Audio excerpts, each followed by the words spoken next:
Murphy, the Red Pill rapper on thoughtcrimes.ca. No, I'm not. That's my old website. Now I'm on redpillnation.ca. But still go to thoughtcrimes.ca if you like having your feelings hurt and you like offensive radio. That's the Jack Clausen Radio Network. Him and I are still boys. I'm just not on his network anymore. But my sponsor for the day is The Resistance, man. The Resistance 144 at protonmail.com is the sponsor for the day. I'm just making sure I'm live on YouTube. I'm coming in hot, man. I sound good. If you want to come in hot like your boy, Red Pill Rapper over here, email theresistance144 at protonmail.com, and you will look like a cool freaking alpha male like our next guest up here, man. You can get geared up in the Resistance gear. Yeah, man, that's about it for the day. Our special guest for today is... Who are you, my friend? My name is Greg Wycliffe. Thank you so much for having me, Mitch. I'm super excited. You do radio? That's so cool. You definitely have the chops for it, I gotta say. Oh, thanks, man. Thanks. Yeah, you know what? I'm not on the radio anymore. I used to be. We were down like on a bunch of obscure stations down in the US. And we are no longer. We didn't. Yeah, it's a long story, but yeah, man. Tell them, who are you? I'm sure a lot of the people know your face, but they may not have registered who you are yet. Yeah, so my name is Greg Wycliffe. I started out just as some professional in Toronto doing video production. I was in sales and marketing. I slipped, fell into politics, and then that interestingly pushed me into doing like creative stuff to do like campaign videos into YouTube. And I did some like musical and comedy stuff because that's kind of just who I am. And then now I'm doing content stuff on the YouTube. It's kind of like a Canadian political humor comedy commentary bent, and Canadians seem to be liking it. I seem to like to do it, so here I am, Love it, man. Well, yeah, I first saw you like way back. It would have been in like probably 8 weeks to flatten the curve. You had this crazy like viral rant about how everybody was just going along with it, not asking any questions. And I think I even saw it on like a Telegram chat that wasn't even your page. It had just been getting shared everywhere. And I noticed you right away because not many people were speaking up back then. It was not cool. Like to speak up back then meant to lose a lot of friends, Yeah. That was so interesting at the beginning. I have a very specific story about this. At the beginning, like, March 2020, lockdown, dun, dun, dun. And then I remember the first 6 to 9 months, even the first year, saying anything about questioning the bat soup would make you an insane person. Like if you question the bat soup, you would be the lab. What are you talking? And what's so interesting about that is the YouTube rules at the time would more or less censor that, cancel that. That's not allowed. That's not real. But then what do you know? Come 2021, mainstream media trickles in. It's like, oh yeah, it might have been a lab, maybe. So there was a period of time where questioning the bat soup narrative was not allowed. And then it became allowed later. And that's kind of Jon Stewart did it. Yeah, it's weird how it doesn't make any sense, and how the censorship literally changes like every week, like what isn't allowed. It's wild. Okay, I want to know about you, but I got to tell you about my story too, okay, with the bat soup, because you'll love this. So when I was on the radio show, the Jack Clausen Radio Network, we started getting more viewership and more downloads from Spotify and stuff like that than we were getting attention on the actual radio. And so Jack said, let's get a billboard. And I said, that's a great idea. And so we designed this billboard it was a digital billboard right on the main highway in West Kelowna, right before you hit the Kelowna Bridge. And what the billboard was, it was a black backdrop, and it said the Jack Clausen Radio Network and the Red Pill Rapper Show on either side. And in the middle was a happy little bat taking a bath in a bowl of soup. And then in big letters underneath, it said, "Can we trust China?" And oh no.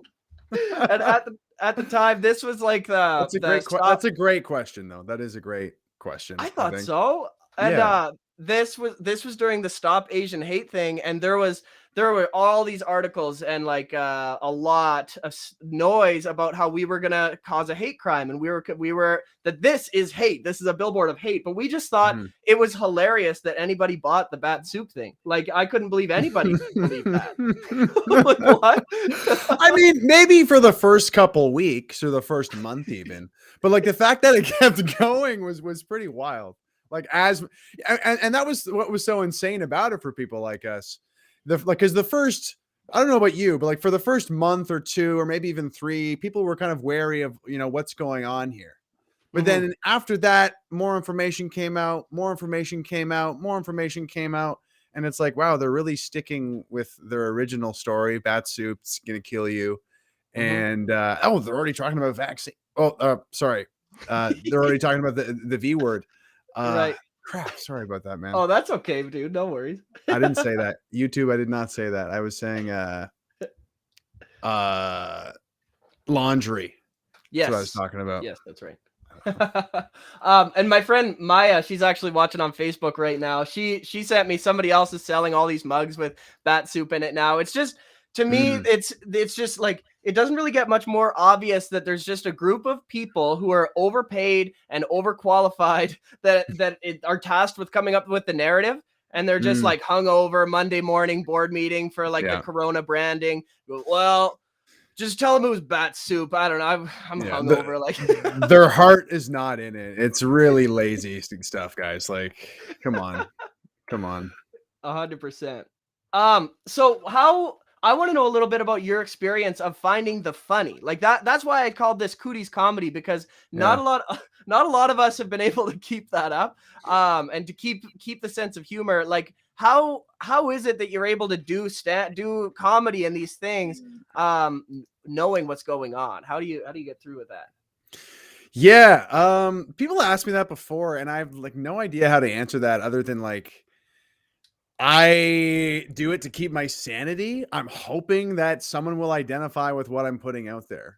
And it's only until recently that there's been like a lot of outpouring of like, really when I started to like repost a lot of stuff on TikTok and Instagram is when like a lot of people showed up and were like, "Oh, I love your stuff." And it's like, wow, okay, I guess I'm not the only crazy person here. But yeah, I don't know. It's I mean, you're an artist, so you kind of know what it's like when things, I call it like when they kind of fall out of the sky. Like, it's just kind of like something comes to your head and then you're making it and there you go. And then of course there's, sometimes you have to edit the video or what have you, but being locked inside for a year or two, I got to polish my skills, I guess, in terms of creating short comedy videos. Because the way I see it now, like, yeah, stand-up comedy will always be the ultimate in terms of comedy, because like nothing beats being in the moment in front of an audience, in front of a group of people. But really, in this new age we're in, there is definitely a lot to be said about like the internet comedian, or like the comedic content. Like, a great example is looking at Jimmy Kimmel or Jimmy Fallon, especially during the pandemic, right? And it's like, your show sucks. Like, you suck. Like, you're not funny. You trying to like pull together the Zoom thing, horrible. And then of course, like, for example, our friend Jeremy McKenzie, way more hilarious. And even more so, I remember being locked inside watching like Jimmy Kimmel trying to be funny and just see how talentless he really is, and how he needs like millions of dollars of, a studio and more talented people and writers around him to even make it work, and lighting and makeup and all that stuff. But aside from that, I'm watching some TikTok of some like 17-year-old with a smartphone in his room, and he is the funny, like so many young kids on TikTok like saved me during lockdown. It was like, man, these people are so young and creative, and it was so inspiring just to see like these young people, these young funny people work in that TikTok. And I have a lot to say about TikTok, just in terms of how it's like, you got to imagine these kids are growing up with an editing suite in their pocket, with this great camera in their pocket, with and the editing suite of TikTok is actually quite sophisticated. But I got to say, like, I was super inspired seeing young kids on TikTok just like be way more funny than Jimmy Kimmel, way more funny. Yeah. And guess what their budget is? It's like buying a smartphone. Yep. And having internet. That's it. Oh man, 100%. I found it amazing. Like, it was a big red pill moment for me when Stephen Colbert was so desperately trying to think of a joke, and the best that he had was, "I'll go in the bathtub," and haha, isn't this funny? Look, you're looking at a celebrity in the bathtub, and he's got his legs hanging out, and it's like, man, yeah, it's just like you say. You strip away the lighting crew and the joke writers and the fancy cameras. You strip all that stuff away, and what you're left with is a depleted, embarrassing, pathetic weasel of a man who has not. Borderline alcoholic too. Most of Yes, them. 100%. And these guys have just like schmoozed their way to the top to get this cable television thing by saying everything they were told to say. Like they're all support Ukraine now. You know, they've all fallen for every psyop for the last 4 decades somehow. It's Man. amazing. It's Yeah. amazing. And what I don't get is how, because I'm sure we've all had our fair share of like, kind of resentment maybe towards Hollywood and like the entertainment industry. And like maybe we had our kind of our grievances with how fake it is here and there. But like, especially during the past 2 years, like the mask has just completely fallen off.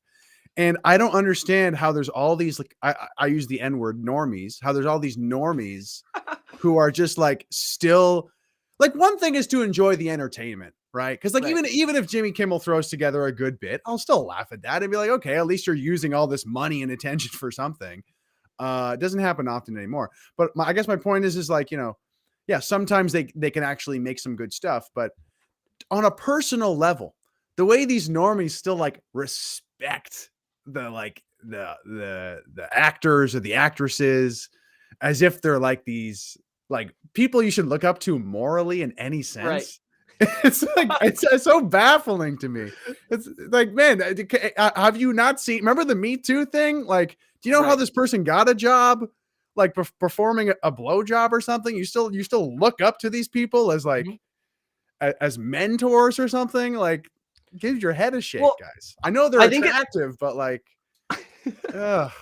I think it's a real symptom of being fed a narrative, because I think the Me Too thing, I think that's a perfect example where if you're just being fed the thought pattern, all you will see is, wow, those poor women had to put up with that Harvey Weinstein, and like that's true. I'm not trying to say that that's not Mhm. reality, but there's more to the story, which is how many of these people took the deal. You know what I mean? Like, what was Jennifer Lawrence like? How did she get to where she is? Like, do got these dinner parties with these Yeah, people, and like. you can look back to a lot of clips where people talk about Weinstein. They're all kind of like tongue in cheek laughing, and it's like, Yeah. can we rewind that? What happened there? What was that all about? What's this whole sex cult thing is gaining steam right now. It's gaining momentum and credibility. But that's neither here nor there. Unless you want to get into that type of stuff. Yeah, man. Well, that gets real dark real quick, which the people know. If you know, you know. At this point, like that's because that's the big thing. I was talking with someone the other night who was going, Mitch, if you weren't such a shock jock, if you weren't like so edgy and offensive, you'd reach way more people. And I was trying to explain to them, I was saying like, I'm not trying to reach more people. I'm trying to find the people that already get it. You know what I mean? Because like the people that get it will forgive you if you make an offhanded joke. Like if you're trying to push the line and you actually cross it, the people that get it, they get it and they'll forgive you. They won't just assume the worst intent. And I'm curious of your view on that. Are you like, as you're expanding your reach, do you find that you're trying to make it digestible to everybody, or are you just discovering the people that the moment they see you, they're a fan? Like, what's your approach with all this? That's a great question. So I definitely create what's true to me. However, Hmm. from the beginning, like when I kind of got radicalized into politics, this is going to sound really lame. This is going to sound really lame. Let's hear it. Uh, Reddit radicalized me. I was radicalized by Reddit. No, but seriously, like the freaking moderators, dude, of these little like Canada forums on Reddit. Hmm. And I just like the censorship and like the unfairness of it all. I was like, this is so frustrating. Cause like, I thought some Canadian is gonna come to r/Canada on Reddit and think that we're all these like left-leaning dweebs or what have you. And Yeah. because they literally squash out any type of conservative thought or leaning, or it gets downvoted or shadow banned or whatever. And although it's just Reddit, it really kind of dug deep with me. And then, of course, I saw the Toronto mayoral election with Faith Goldie and how she was treated. And I'm like, this, our country's not going in any direction anytime soon. That's good with this type of media landscape. But the main point I'm trying to get at here is censorship has always kind of been top of mind for me. So although I like to create the stuff that I want to create, I also definitely pick my battles. And I've seen a lot of people that I know get axed and then axed again. And it's like, okay, I want to grow and reach more people, of course. But I want to be myself. But I guess like I do self-censor. Long story short, I do self-censor to exist on YouTube. I do self-censor to exist on big tech platforms. And there's a line that you can walk. Yep. Knock on wood. That, well, it's working for me so far. Because I always ask the question, what's the, like, what is the risk? What am I going to gain from this? You know what I mean? Because most of the time, if you do kind of dial back your message or dial back certain things a little bit, you might reach, it's true, you might appeal to more people. And this is especially true though when it comes to like the commentary side. When it comes to comedy, the fun thing about comedy is that you can push the envelope and get away with insanity with comedy. Like, I'm trying to think of a reliable example. One would probably be Dave Chappelle and how he talked about, I mean, it's Michael Jackson, man. Like, I don't know if you remember that line from his special, but he's talking about the worst expose of Michael Jackson. Then he somehow turns it around into like having sympathy for Michael Jackson, despite what has like come out about him or allegedly come out about him. I haven't done much research on that topic, but I guess my point is like, you can get away with murder in a sense with comedy. So that is kind of fun in terms of pushing the line. And I love doing that. However, when it comes to commentary, I would definitely encourage people, obviously be yourself and get your point across, but it's like how newscasters say allegedly.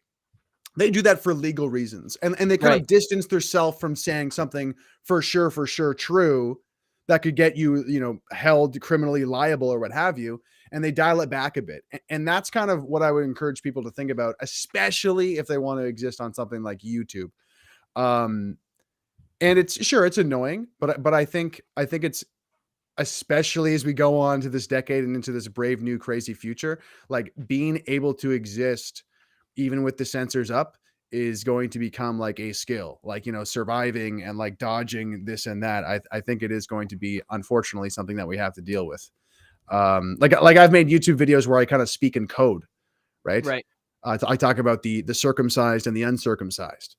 And how the uncircumcised are being, banned. You can't go inside a certain restaurant just if you're uncircumcised. It's crazy, right? Can we cool it with the anti-Semitic remarks there, Greg? All right, I'm sorry. See, that's getting away with murder with comedy. Just like that's actually not a bad way of going about it, though. Yeah, I mean, and something that that Jeremy does, that I don't know if I was the one who suggested it to him, but like he started to adopt it, which I think is hilarious. He just says like redacted, He'll be like, man, I wish I could Justin Trudeau like redacted. And it's like, it's even funnier, like it's by censoring yourself, it can be even funnier if you do it right, because, there's a lot to be said about comedy and it kind of being critiquing. It's a social critique when it's done right. And like, you're kind of like making commentary about how you have to censor yourself in general. Anyway. Well, one of the biggest travesties of this communist China takeover is the takeover of comedy. To see the word comedian now being applied to Trevor Noah and who's that, Samantha Bee and these people, that this is what comedy is. This is what it is. And that's what young people what they're trying to do anyway, is to push that on the kids, is that this is what's funny. You laugh at this. And it's the most disgraceful, dishonest, disgusting display of just like clapping seal material I've ever seen in my life. It's I can't stand it. So I love seeing guys like you, and we've got Sasha in Vancouver here who's doing something similar. We need it, man. We need the funny, because if people can't laugh at truth, Like, what's funnier than truth? You know what I mean? That's that's how it's supposed to be anyway, I think.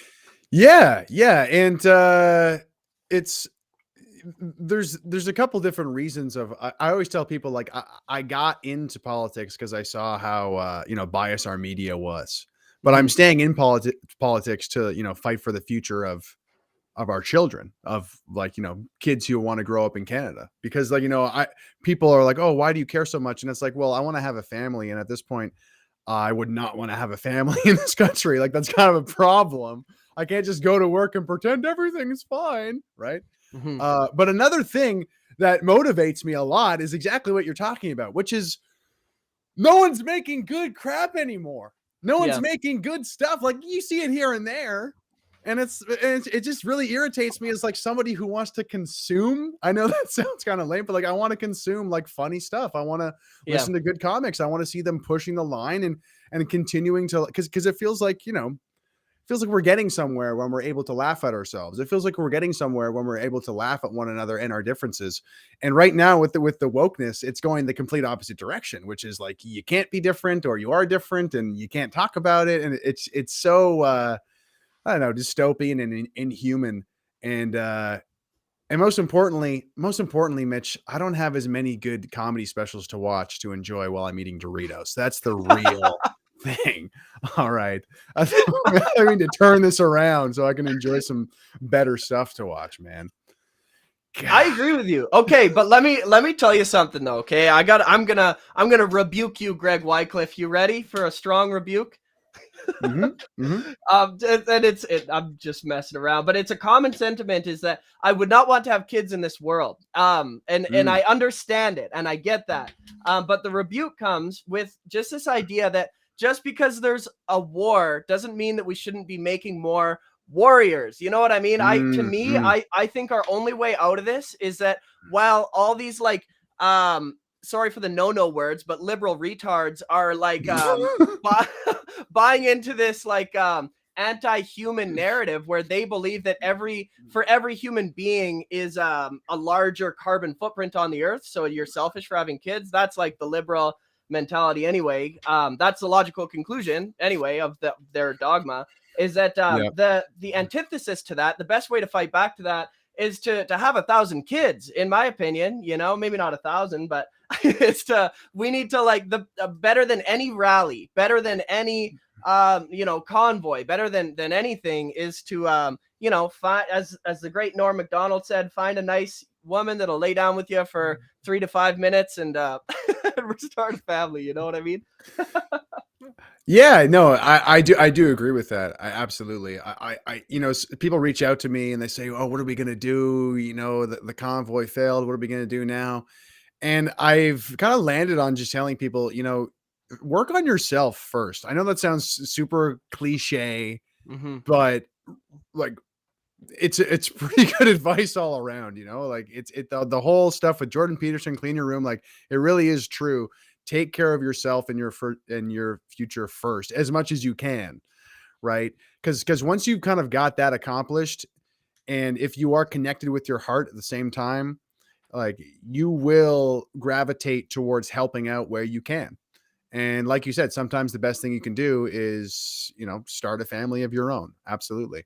And so I definitely do agree with that. Mm-hmm. I would go as far as saying it would be an excuse for somebody to say, well, oh, I can't have kids because of Trudeau. Like, no, man, that's like the ultimate cuck or something. Like, no, that's, or at least I've talked about this before. I feel like there's many, many different versions of being demoralized. And Right. that would be one of them.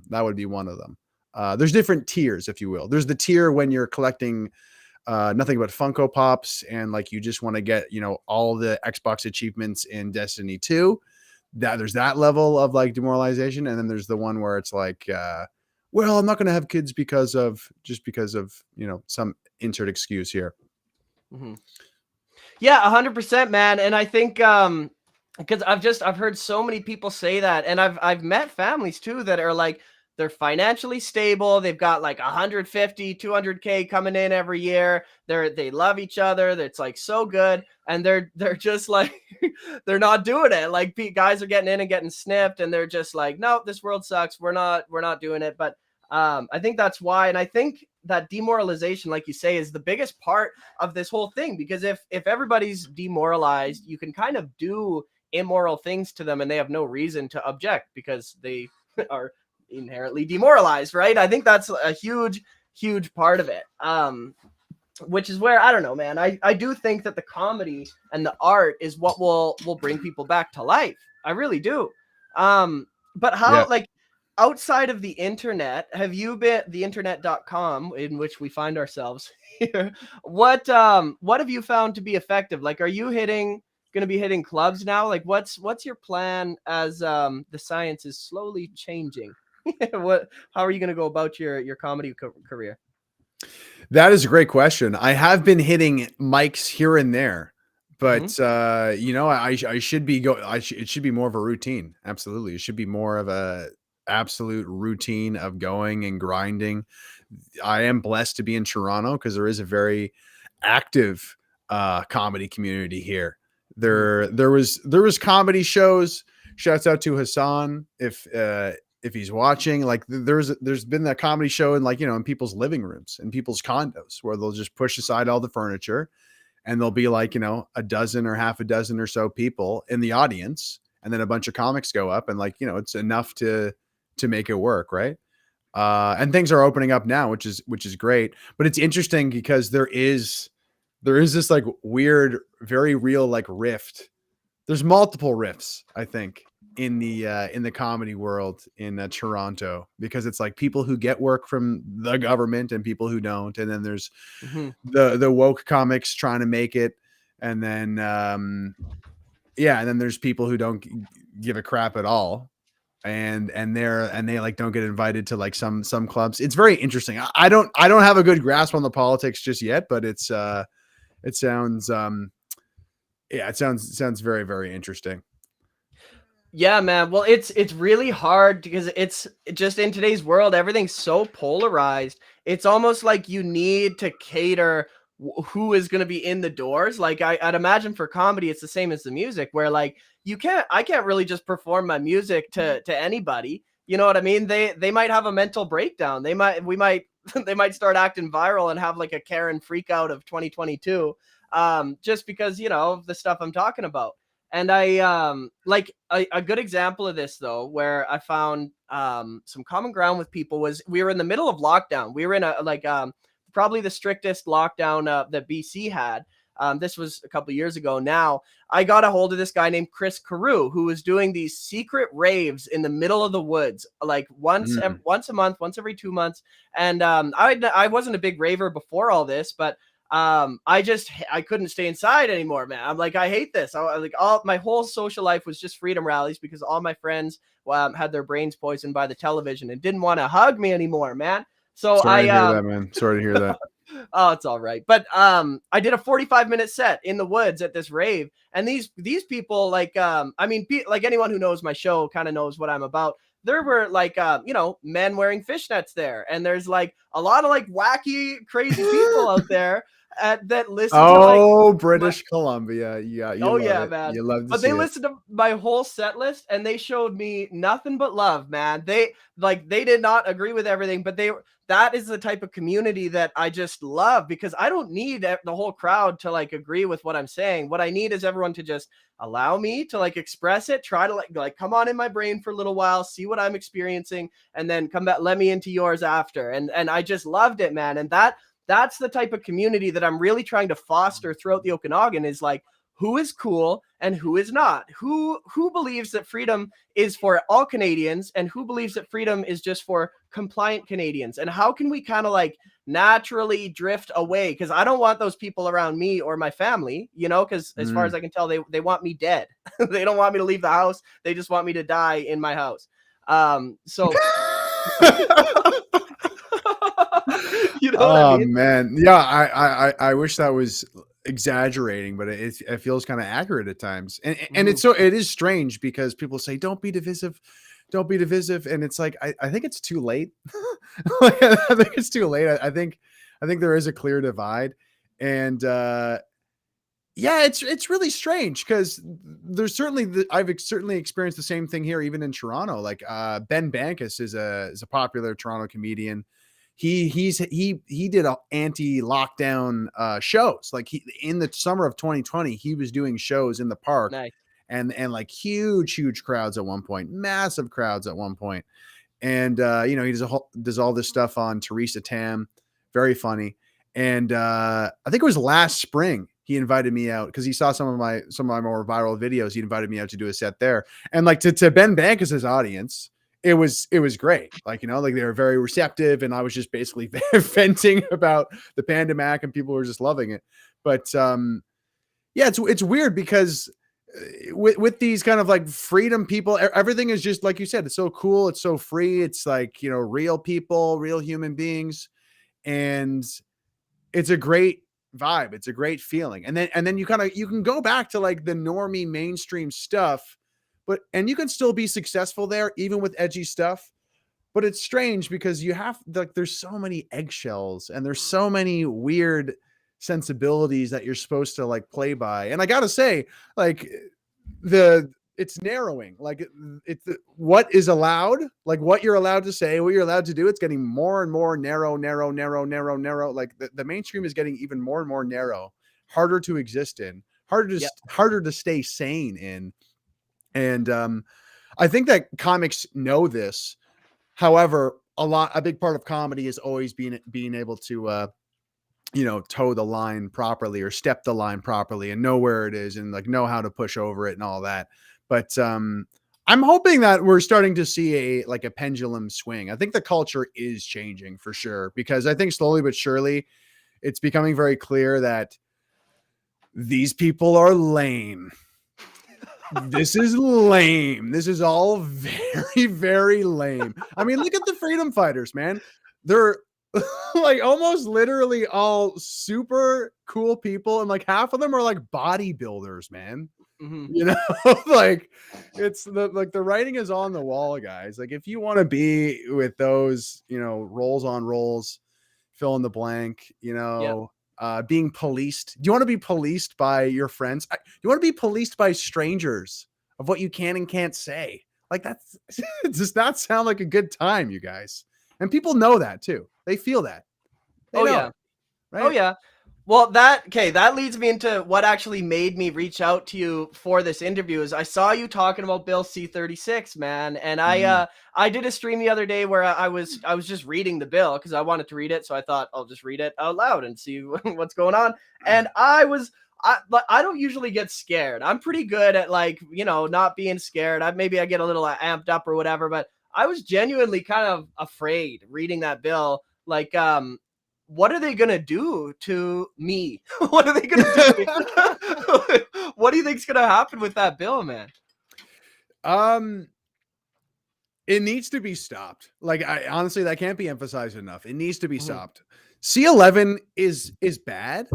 But you and I can still very much exist on the internet. You and I can very much still share our Rumble videos till we're blue in the face. Okay. Like, you know, we can still very much it's going to be annoying because pretty well every algorithm is going to be so broken. It's going to be like CBCFI'd all the time.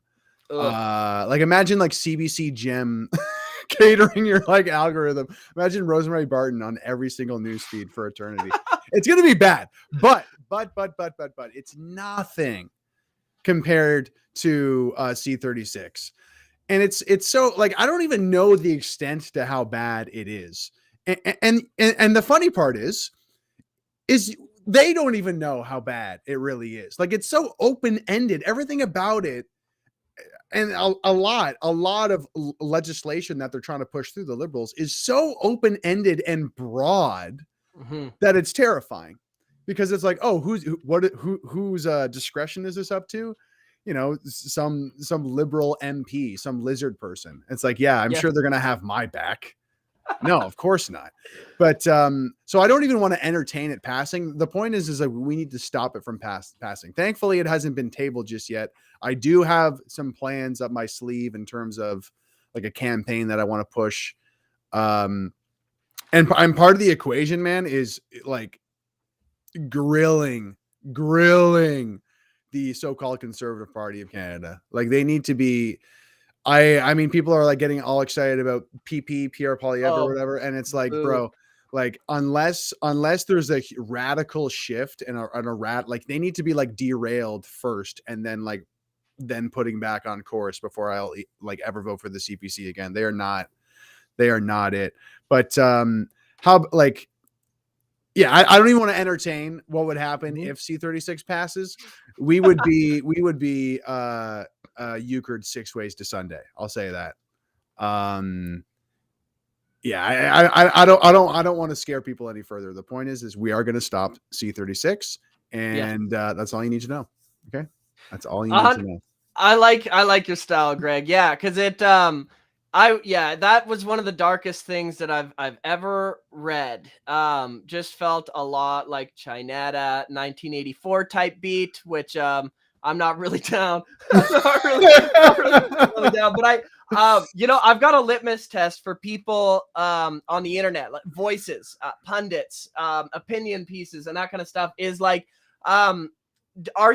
did you fall for Corona? No? Okay, nice work. I trust this guy a little bit. Let's hear what he has to say. And now, did you fall for Pierre Poilievre? Did you fall for this man? Did you fall for it? Because this is like very obvious. They just kept on the back burner, not really saying too much. I remember I really liked, he said something about the Great Reset way back in the early days, which was cool. Go Pierre, that's awesome. But like you look into this guy, he's so clearly not there because he cares about freedom, or he never said the word freedom until the trucker convoy showed up. This guy, like, people need to wrap their heads around the fact that like the Conservative Party hates you and they want you dead just as much as all of these other lizards, man. Like they do. And that all you got to look at is who is on like the chair of the World Economic Forum? Who does the WEF support? They put it on their website. Go look at the names. You know, it's all there. Christina Freeland.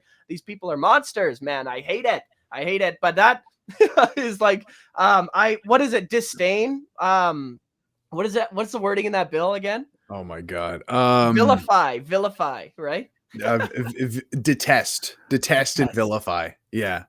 And I detest and vilify the CPC and Justin Trudeau. Yeah, I mean, I think the best way the way that I look at it now anyway is, you know, the LibCon, it's the same organization, right? Like they just brand their sweaters differently.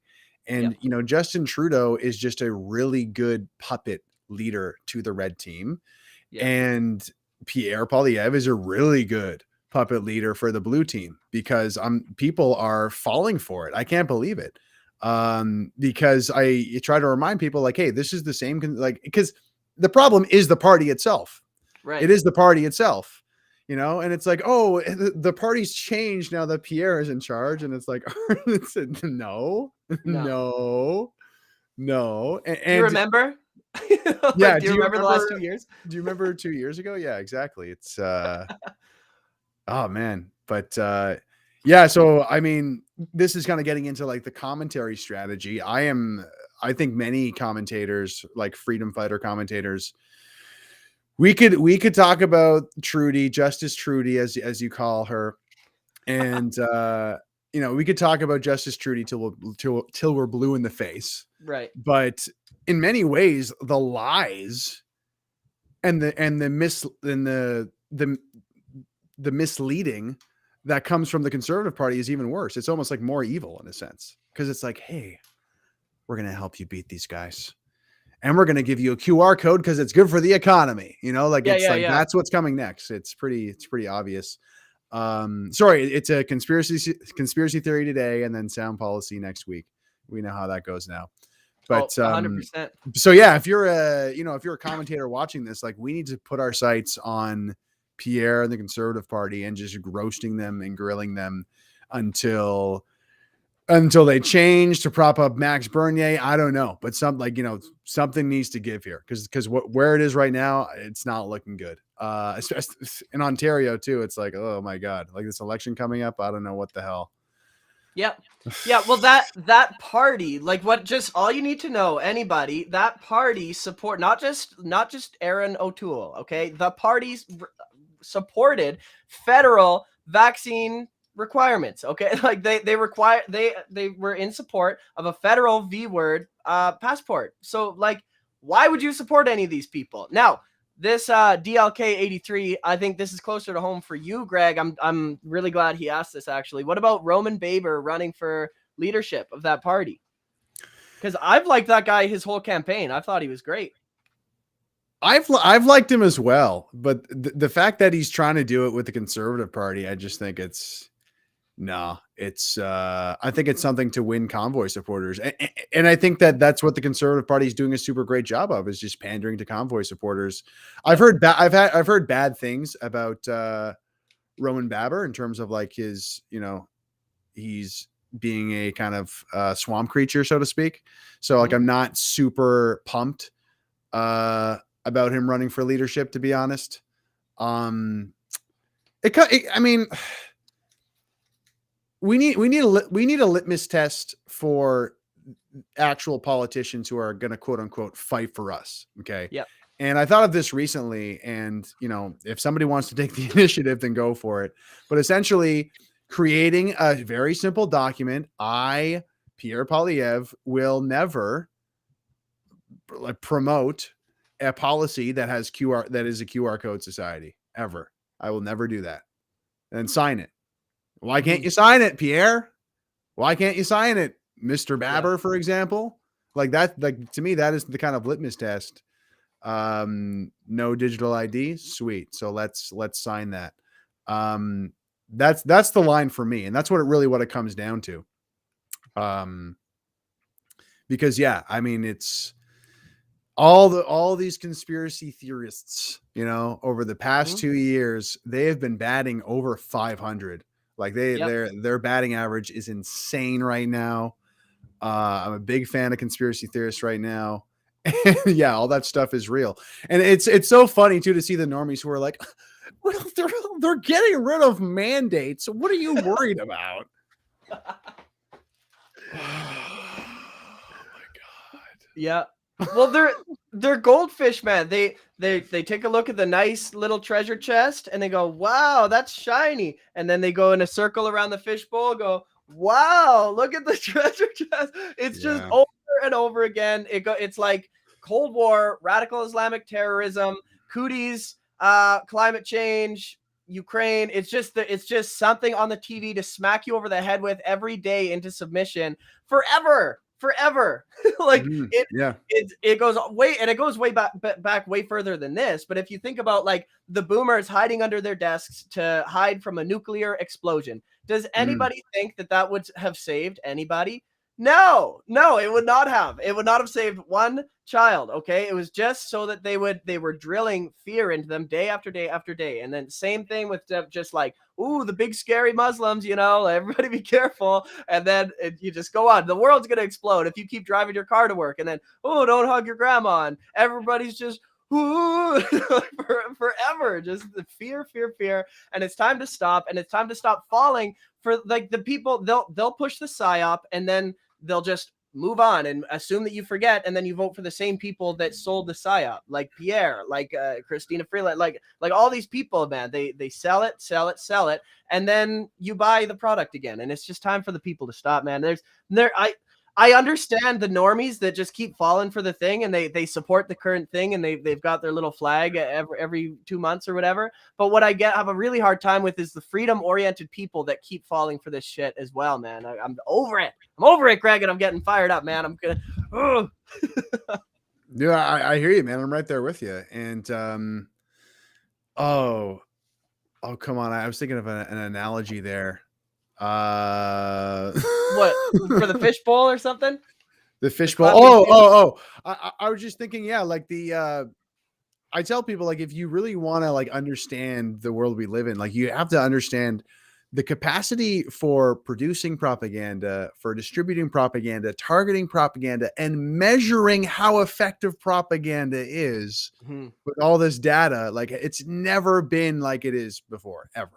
Yeah. And it makes it such an interesting time to live in, because as that propaganda pumps and is becoming more sophisticated in ways that you and I don't even understand, whether it's, fake articles, fake accounts, fake this, fake that, fake images, who knows how deep the rabbit hole goes.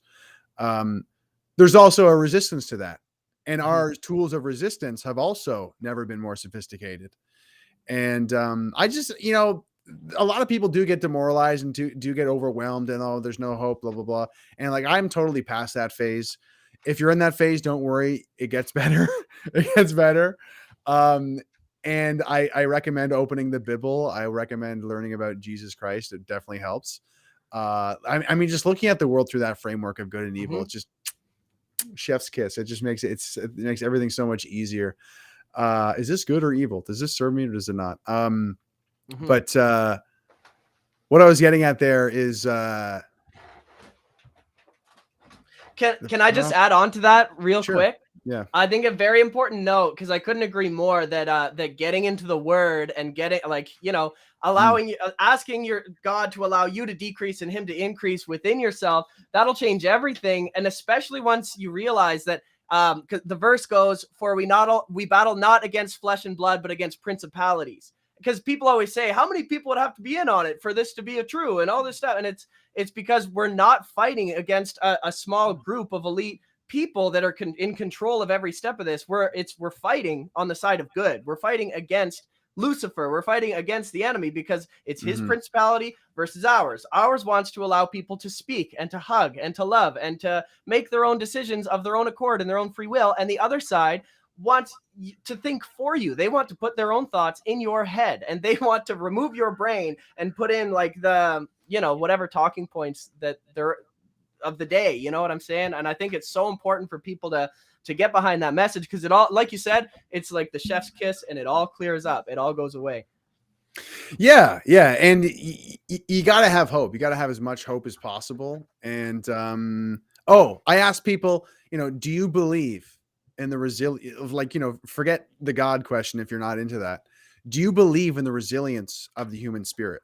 And if that's a yes, then it's like, we're definitely going to win, man. Like, it's that simple. Like the resilience of the humans, we're always going to win. It's always going to come back to that, because they're trying to squash that out, right? Like, they're trying to squash that out. They're trying to enslave all of us. Like, dude, what they're trying to do is like, are you kidding me? Like, it's not going to work, man. It's not going to work. Like, I'd love to see you try, you know? And the whole sentiment of like, if it was over, the propaganda wouldn't be necessary. And think about how much propaganda there is, man. It's far, far from over. And in many ways, their narrative hangs by a thread, like such a thin thread. And it's getting heavier and heavier. The lies are heavier and heavier. And that thread is starting to split. And for more and more people, it has split, But yeah, I mean,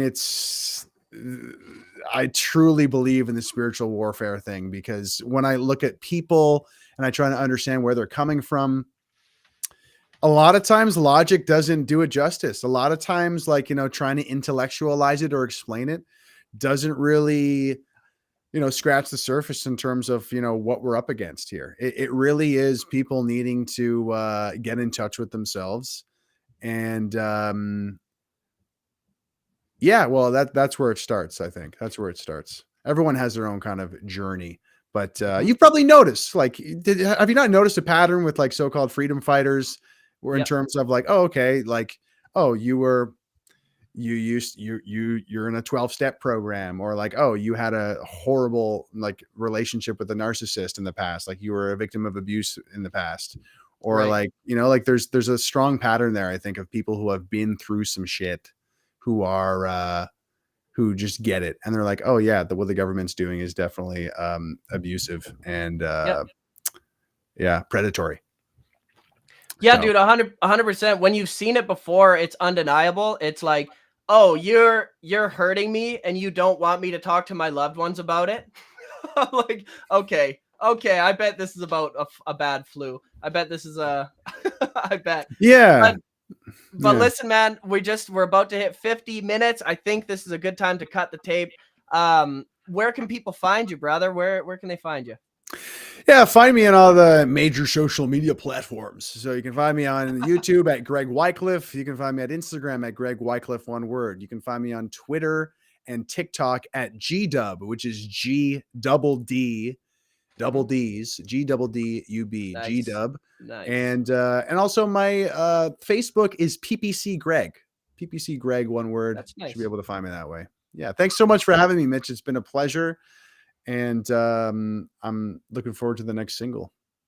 Thanks, man. It's coming. Well, yeah, I sure appreciate you coming on and all your hard work. And to the people, you guys know where to find me. It's Mitch Murphy on all streaming platforms, the Redpill Rapper on Instagram. That's about it. I've actually started a new foundation there's a lot of birds being killed by the 5G towers here in Kelowna. So if you can research Operation Mockingbird, that's a new foundation that we've created locally. Just Google Operation Mockingbird. You'll read all about it on Wikipedia. Just look into it and you'll get it. I love you people. Just be brave, live free, take your vitamin D and hug your family, and stream my music on all streaming platforms. Goodbye, people.